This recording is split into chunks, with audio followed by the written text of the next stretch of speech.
મિત્રો મને નથી ખબર કે મારી સાથે સવારના પોરમાં આવો બનાવ બની જશે.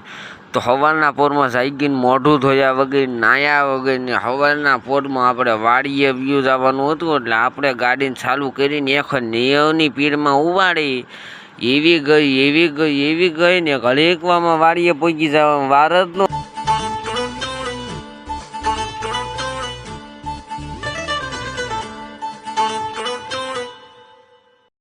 ત્યાં પહોંચ્યો તો મારા દીકરા મારા ફોલોવર મને પૂછ્યા વગર રોટલા ખાઈ ગયા લે. અને પછી તો મેં બેને 12 ડઝન નકર રોટલા જ ખવડાવ્યા. મારા દીકરા ખાવા મીન્યા. પછી બાજવા મીન્યા. તો ઓલું ખાઈ તો ઓલાને ન ખાવા દે, ઓલું ખાઈ તો ઓલાને ન ખાવા દે. પછી આપણે સવારના પોરમાં કામ ઉપાડી લીધું તાર હંકેલવાનું.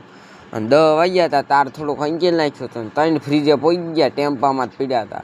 ખોલીને એટલું પાણી પીધું 6 લીટર પાણી પી ગયો કોઈ.